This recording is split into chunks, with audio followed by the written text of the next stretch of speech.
How did a woman I loved, a woman I shared my bed and my dreams with, turn our home into a literal prison while I was thousands of miles away supposedly building our future?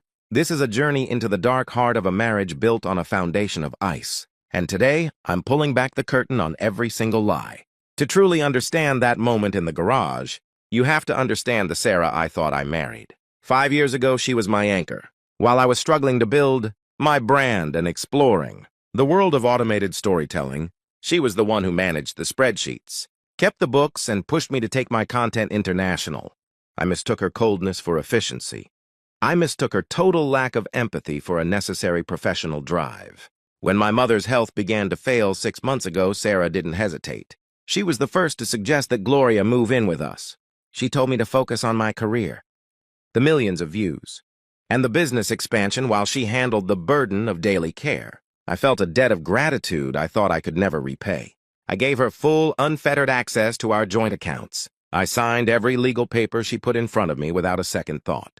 I was a fool, too blinded by my own ambition and viral titles to notice the slow, agonizing death of my own mother's dignity right under my roof. As my business trips grew longer and more frequent, the updates from Sarah became a script of their own, carefully crafted to keep me at a distance. She was a master of the vague update, always telling me that Mom was having a rough day or was becoming increasingly aggressive due to her cognitive decline. She painted a picture of a woman who was becoming a danger to herself and others. In reality, I was sitting in airport lounges and corporate boardrooms, sending thousands of dollars home every month for specialized care and private nursing that never actually existed. Sarah was using that money to fund a luxury lifestyle, the cars, the designer clothes, the motorcycle, while my mother was being stripped of her humanity. Every time I tried to FaceTime, Sarah had a convenient excuse. Mom was napping, she had just finished a difficult therapy session, or she had dropped her phone again and it was broken. I didn't push. I didn't fly home to check. I was too busy being a provider. That is the guilt I will carry for the rest of my life. The flight back from the Seattle conference was a last-minute decision, spurred by a strange feeling in my gut that I couldn't ignore. I landed at 11:30 p.m., taking a quiet cab home, wanting nothing more than to surprise my family and finally get some rest. But the moment I stepped through the front door, the atmosphere of the house hit me like a physical blow. It felt sterile. It felt empty. My mother's room, which was once filled with her old books, family photos, and the constant scent of lavender, was stripped bare. It had been turned into a minimalist showroom for the house Sarah wanted, not the home we actually shared.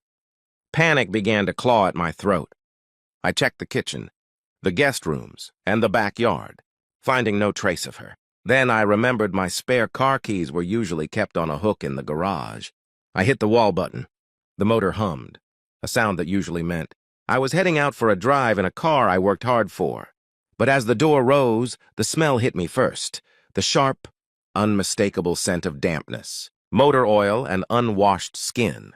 I whispered her name, my voice cracking, and a small, broken sound came from the shadows in the corner. "David, is that you, baby?" My heart shattered into a million pieces. I saw her. Gloria was sitting on that thin mattress, clutching a tattered blanket, with nothing but a single bottle of lukewarm water and a plate of cold, congealed rice to her name. She looked like she had aged 10 years in the 3 weeks I was gone. Her hair was matted, her skin was pale, and her hands were shaking uncontrollably. Then, the light from the kitchen door clicked on with a sharp snap. Sarah stepped into the garage, perfectly dressed even at midnight, looking as if she had been waiting for this exact confrontation to happen. "What is this?" I asked. My voice wasn't even mine. It was a low, dangerous growl of pure, visceral horror. Sarah didn't move. She didn't rush over to help my mother up or offer a frantic explanation. She simply crossed her arms, just as you see in the thumbnail, and began to tap her foot with an air of immense boredom. She looked me in the eye and claimed that Mom was wandering and making messes in the house she had worked so hard to decorate and maintain. She had the audacity to call this a storage solution. She said it was for our sanity, arguing that she was the one, dealing with the grueling reality of a dying woman while I was off playing CEO and enjoying the perks of my success. She spoke about my mother as if she were a broken appliance that was leaking, oil on her expensive floors. I looked at my mother, who was trying to hide her face in that ragged blanket. She was ashamed. A woman who had worked 3 jobs, who had sacrificed her youth to make sure I had an education and a future, was now ashamed to be seen like this by her own son. The injustice of it was a physical weight in my chest. I told Sarah to get her inside immediately, but Sarah just laughed. It was a dry, chilling sound that echoed off the garage walls. She then threatened me with the very power of attorney I had foolishly signed months ago. She told me that if I made a scene, or if I tried to involve the authorities, she would use her legal standing to have my mother committed to a state-run psychiatric ward. She showed me a folder on her phone, notes she had taken, photos of messes she had likely staged, and recordings of my mother in moments of high distress.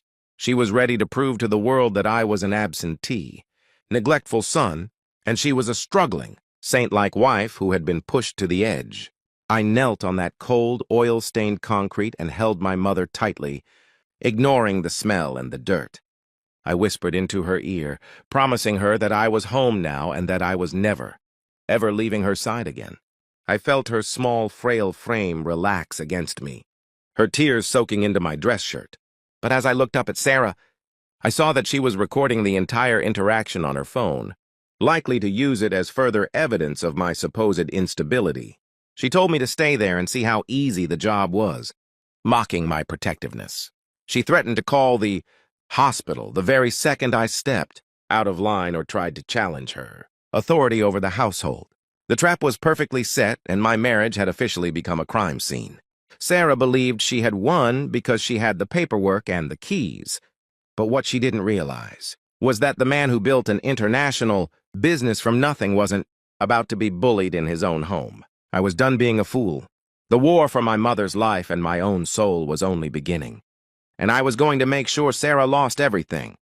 I spent the next 48 hours living in a state of suspended animation, moving through the rooms of my own home like a ghost haunted by the living. After the confrontation in the garage, I had managed to physically carry my mother, Gloria, back into the guest room. Despite Sarah's hissed threats and her frantic tapping on her phone screen, the air in the house was thick with a toxicity that made every breath feel like inhaling broken glass. Sarah didn't apologize. She didn't offer to help me change my mother's clothes or bring her a warm meal. Instead, she retreated into her home office, the room I had, custom built for her with the finest mahogany and soundproofing, and locked the door. I could hear her muffled voice through the wood, speaking in a low, urgent tone to someone on the other end of the line. I didn't know then that she was already laying the groundwork for my destruction, painting me as a volatile, unstable husband who had returned from a work trip and suffered a mental breakdown. She was weaponizing my absence, using the very career I had built to provide for us as the primary evidence of my neglect. Standing in the hallway, listening to the silence of a house that used to feel like a sanctuary, I realized that the woman I married was a masterpiece of deception. I looked at the walls, adorned with expensive art pieces I had bought to celebrate our anniversaries, and all I could see were the bars of a cage. Sarah had spent years curating an image of the perfect, supportive partner while she was secretly dismantling the life of the woman who raised me. I went into the guest room and sat by my mother's bed. She was sleeping fitfully, her small, frail hands clutching the duvet, as if she expected someone to rip it away at any moment. Every time the floorboards creaked, she would flinch in her sleep. The psychological damage Sarah had inflicted was far deeper than the physical cold of the garage. It was a shattering of safety, a betrayal of the most sacred bond of family. I realized then that Sarah wasn't just a stressed caregiver. She was a predator who had found a vulnerable target in my mother and a distracted provider in me. The next morning, the gaslighting reached a fever pitch. I walked into the kitchen to find Sarah making coffee, looking as composed and professional as if the previous night's horror had never happened. She turned to me with a small, patronizing smile and handed me a mug. "David, I know you were emotional last night," she began, her voice dripping with a fake, practiced empathy. "Travel does that to you? The stress of the international market, the pressure of the Luneth Tales growth, it's clearly taking a toll on your grip on reality." I stared at her, the coffee turning cold in my hand. She went on to explain, with terrifying calmness, that my mother had demanded to stay in the garage because she felt trapped by the indoor walls. She claimed she had photos of Gloria smiling in the garage, videos of her saying she liked the quiet out there. It was a narrative so absurd, so blatantly false, that I felt a surge of vertigo. Sarah was rewriting history in real time, confident that her documentation and her polished delivery would outweigh the raw, bleeding truth I had seen with my own eyes. "You're sick, Sarah," I said, my voice barely a whisper. "You took her money. You took her dignity. And you expect me to believe she chose to sleep on concrete next to your motorcycle?" Sarah's smile didn't falter, but her eyes turned into chips of black flint. She pulled out her tablet and slid a document across the marble countertop. It was a series of bank statements from an account I didn't recognize, an account in Sarah's name only, but funded by a steady stream of transfers from my mother's retirement fund and our joint business account. The dates coincided exactly with my longest trips abroad.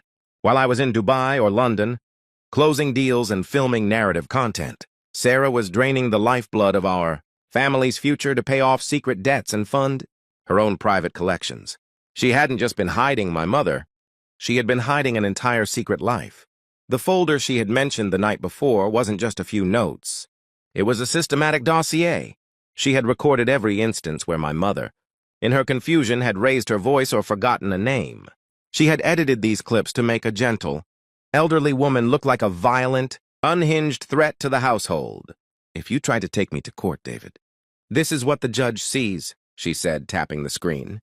"They see a loving wife who was forced to take extreme measures to protect her home from a woman who was losing her mind. And they see a husband who was never there to help, who was too busy chasing viral fame to notice his own mother's decline. Who do you think the system is going to protect? I have the signatures. I have the medical reports. I have the power." She was right about one thing. She had been incredibly thorough in her malice. I felt a cold, calculated rage begin to replace the initial shock. Sarah believed that because I was a creative, I lacked the stomach for a real fight. She thought my focus on storytelling meant I couldn't handle the gritty, ugly reality of a legal war. But she forgot that storytelling is about structure, about finding the hidden threads that connect a narrative and pulling them until the whole thing unravels. I realized I couldn't just kick her out. She had protected herself legally too well for a simple eviction. I needed to play her game, but with a much higher stake. I needed to become the very thing. She was trying to portray me as distracted and overwhelmed, while I secretly began to build a counter-dossier that would leave her with nothing. I had to go back into the lion's den of our marriage and pretend that her gaslighting was working. For the next 24 hours, I performed the role of the defeated husband. I let her talk. I let her tell me how difficult it was for her. I even apologized for my outburst in the garage. I watched her relax, her predatory instincts temporarily satiated by my apparent submission.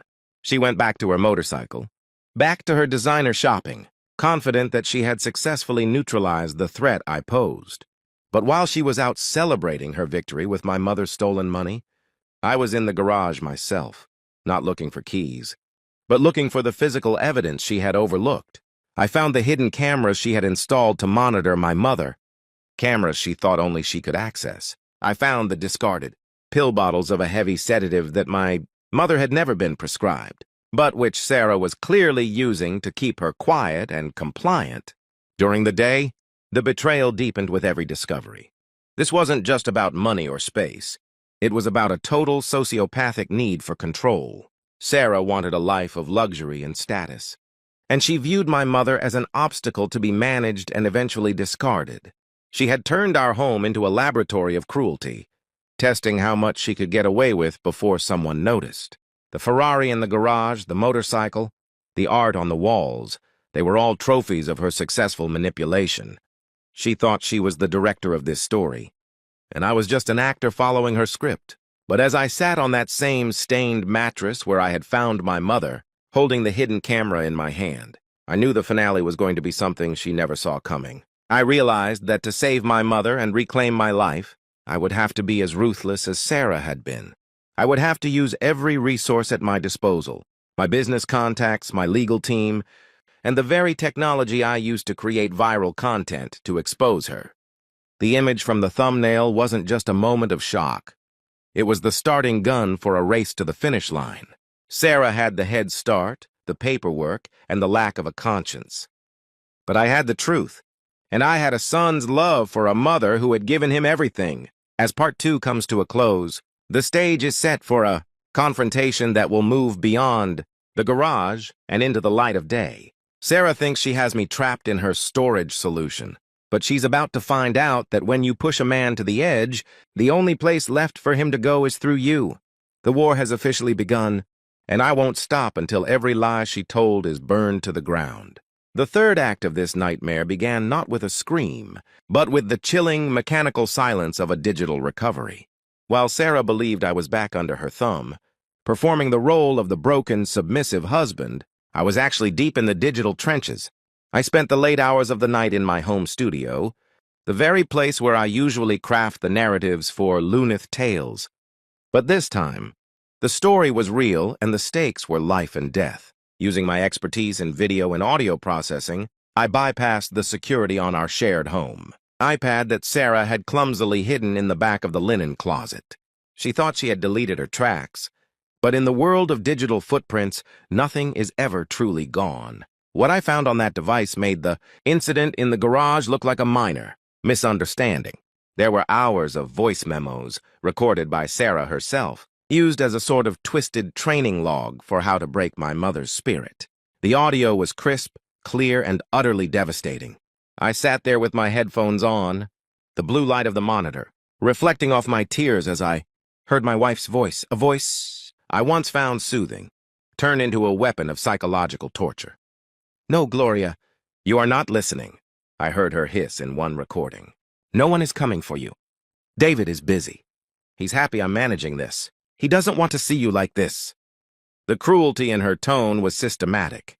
She wasn't just being mean. She was gaslighting an elderly woman into believing her own son had abandoned her.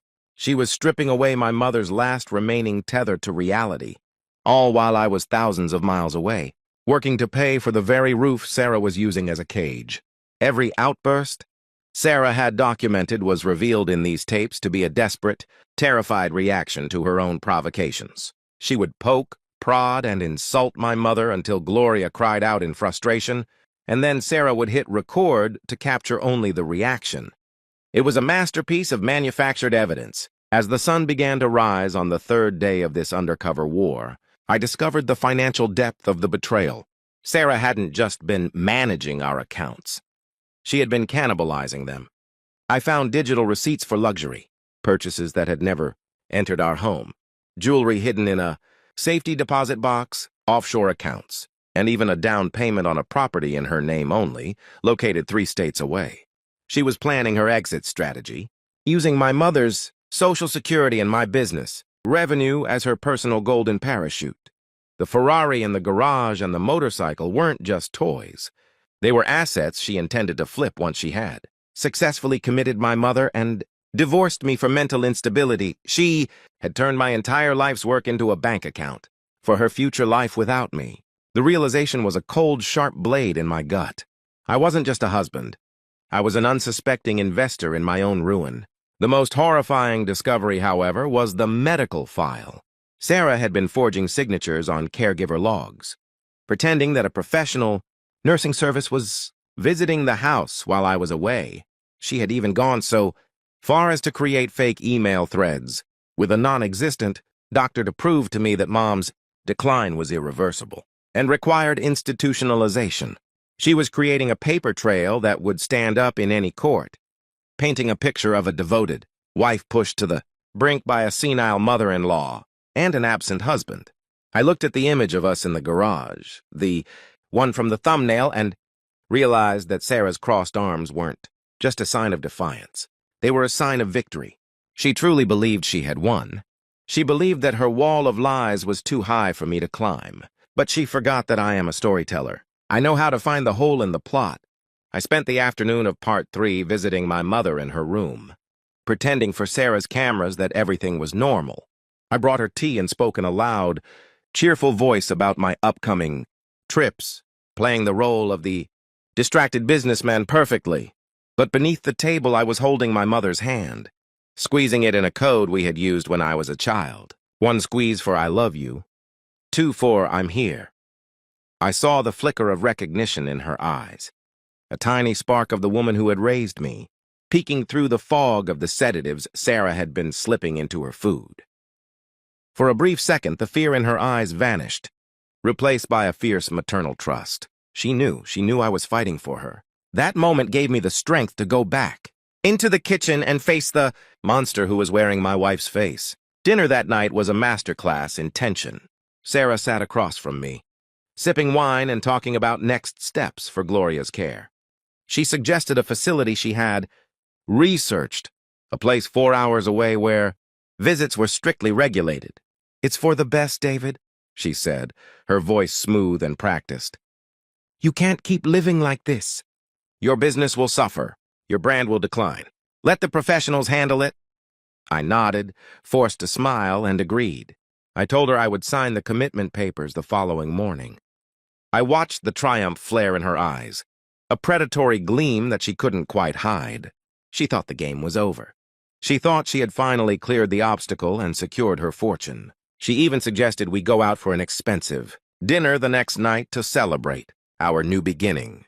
But while she was dreaming of her new life, I was sending the recovered audio files and bank statements to a team of 3, different attorneys and a private investigator specializing in elder abuse. I wasn't just looking for a divorce. I was looking for an indictment. I spent the rest of the night setting up my own hidden cameras, devices Sarah wouldn't find because they were integrated into the very technology she thought she controlled. I mapped out every inch of the house, ensuring that the next time she laid a hand on my mother or uttered a threat, it would be captured in high definition from 3 different angles. I was no longer a victim of her narrative. I was the director of her downfall. The garage door was about to open one last time, but this time the light wouldn't reveal a victim. It would reveal a criminal. The final hours of Part 3 were spent in a state of cold, calculated preparation. I didn't sleep. I watched the clock, counting down the minutes until the legal orders I had requested would be processed. Every time I looked at Sarah, sleeping peacefully in our bed, I felt a wave of revulsion so strong it was physical. I wondered how many other people she had manipulated in her life, how many other storage solutions she had devised for people who got in her way. She was a ghost in my life, a hollow shell of the woman I thought I loved.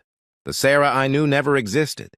She was just a character she played to get access to the stage, but the play was about to be canceled. As I walked out to the garage one last time that night, I stood in the spot where I had found my mother. I felt the cold concrete beneath my feet and remembered the smell of the dampness and the oil. I looked at the luxury cars and the expensive toys, and they felt like trash. They were nothing. They were the price Sarah had put on a human soul, and it was a price I was going to make her pay back tenfold. I checked the recordings one last time, ensuring the thumb drive was ready. I had the audio of her threats, the video of the garage, and the paper trail of the stolen money. Tomorrow, the world would see the real Sarah. Tomorrow, the storage solution would be for her, not my mother. The war was no longer in the shadows. As the sun began to peek over the horizon, marking the start of Part 4, I knew there was no turning back. The finale was here, and I was going to make sure the ending was one the audience and Sarah would never forget. The final morning began with a silence that felt heavy, like the air before a massive storm breaks. I stood in the kitchen, brewing a fresh pot of coffee, watching the steam rise in the early morning light. To anyone watching, I looked like a man defeated, a husband ready to sign away his mother's freedom to save his own sanity. Sarah walked into the room, her silk robe trailing behind her, a look of smug satisfaction radiating from every pore. She didn't even try to hide her triumph anymore. She poured herself a cup of coffee and sat at the marble island, sliding a thick stack of legal documents toward me. "The car will be here at noon, David," she said, her voice sounding like a melody of pure ice. "The facility is expecting her. Once you sign these commitment papers and the transfer of guardianship, we can finally put this storage issue behind us and get back to our real life." I looked at the papers, then at her, and for the first time in days, I let a genuine smile touch my lips. It wasn't the smile of a broken man. It was the smile of a hunter who had just felt the trap's teeth snap shut. "You're right, Sarah," I said, my voice calm and steady. "It is time to put the storage issue behind us." "But we aren't going to the facility. In fact, you're the only one who is going anywhere today." Her brow furrowed, a flicker of confusion breaking through her mask of confidence. "What are you talking about?" "Sign the papers?" "David, don't start this again." I didn't reach for the pen. Instead, I reached for my laptop, which was already connected to the large screen in our living room. With a single click, I activated the playback. The room was suddenly filled with the sound of her own voice, the recordings from the iPad, the secret tapes of her mocking my mother, and the audio from the hidden cameras in the garage. Sarah's face went from a pale ivory to a sickly ashen gray in seconds. She lunged for the laptop, but I stepped in her way, my arm like a bar of iron. "Sit down!" "Sarah, the show is just beginning." For the next 20 minutes, I forced her to watch and listen to the highlights of her own cruelty. I showed her the bank statements with the highlighted transfers to her secret offshore accounts. I showed her the receipts for the luxury jewelry she had bought with my mother's retirement fund. I showed her the forged caregiver logs and the fake emails she had sent to keep me in the dark. As the evidence piled up, her defiance began to crumble, replaced by a desperate cornered panic. She tried to scream, to call me a liar, to claim the videos were AI-generated fakes, but I played the metadata on the screen, showing the timestamps and the IP addresses that traced back to her own devices. The narrative she had spent months crafting was being incinerated in the light of the truth. She was no longer the director. She was the lead suspect in a case of systematic elder abuse and massive financial fraud. Just as the recording of her threats in the garage reached its climax, there was a sharp, authoritative knock at the front door. Sarah froze, her eyes darting toward the entryway. "Who is that?" she whispered, her voice cracking. "That would be the authorities." "Sarah," I replied, my tone devoid of any emotion. "And my legal team. And a social worker from the Department of Elder Affairs." I walked to the door and opened it, revealing 2 police officers and a woman in a professional suit holding a clipboard. Sarah tried to run toward the back door, but the officers were already inside. The look of absolute terror on her face as the handcuffs clicked shut around her wrists was the most satisfying thing I had ever witnessed. The woman who thought she could treat my mother like storage was now being processed like a criminal in her own hallway. As the officers led a sobbing, hysterical Sarah out to the patrol car, the social worker and I went into the guest room. My mother was awake, sitting up in bed, her eyes wide as she watched the commotion. I knelt by her side and took her hands. "It's over, Mom. She's gone. You're safe now." The social worker conducted a brief assessment, noting the bruises on my mother's arms and the signs of sedation. "You did the right thing, Mr. David," she said softly. "Most people are too afraid to confront the person they love, even when they see the evidence. You saved her life." I didn't feel like a hero. I felt like a son who had finally fulfilled his duty. I looked around the room Sarah had tried to strip of all warmth, and I knew that today was the day we would begin to fill it with life again. The reclamation of our home was a long and exhausting process. Over the next few hours, my legal team served Sarah's lawyers with the emergency protective order and the filing for an annulment based on fraud and criminal intent. Because of the evidence I had gathered, her power of attorney was immediately revoked, and a freeze was placed on all the accounts she had touched. The Ferrari and the motorcycle she had bought with stolen funds were slated for seizure and sale, with the proceeds going directly back into a trust for my mother's long-term care. Every trophy of Sarah's manipulation was being dismantled. I walked out to the garage one last time that afternoon. The light was different now. The sun was streaming through the windows, illuminating the space where my mother had suffered. I took the thin mattress and the tattered blanket and threw them into a dumpster. The garage was just a garage again. That evening, the house was finally quiet. But it was a different kind of silence, a peaceful, healing quiet. I sat on the back porch with my mother watching the sunset. She was wrapped in a new, soft cashmere throw, sipping a cup of hot soup that a private, verified nurse had prepared for her. We didn't talk much, but the way she held my hand, her grip surprisingly strong, told me everything I needed to know. She was no longer afraid of the dark corners of the house. She was no longer a secret to be hidden away. She was the matriarch of our family. Restored to her rightful place of honor and dignity, I looked at the Luneth Tales channel on my phone and saw a comment from a follower asking about my next big story. I smiled and put the phone away. The best story I had ever told wasn't for an audience of millions. It was the story of a son who refused to let his mother be forgotten. The final scene of this journey is one of resilience. Sarah is currently awaiting trial on multiple counts of elder abuse, grand theft, and forgery. Her exit strategy turned into a one-way ticket to a state penitentiary. As for me, I've shifted the focus of my content. I still do automated storytelling, but now I use my platform to raise awareness about elder care and the signs of psychological abuse. I've learned that viral success means nothing if you lose your soul in the process. My mother's health is slowly improving, her mind clearing as the effects of the sedatives fade. We are rebuilding our lives one day at a time in a house that finally feels like a home. The garage door stays closed now, unless I'm taking my mother out for a drive in the fresh air. I opened that door thinking I was trapped in a nightmare, but I ended up finding the strength to wake up and fight. The storage solution is gone, and in its place is a future built on truth, love, and the unbreakable bond between a mother and her son. This is the end of the script Sarah wrote for us, and the beginning of a story that is finally our own.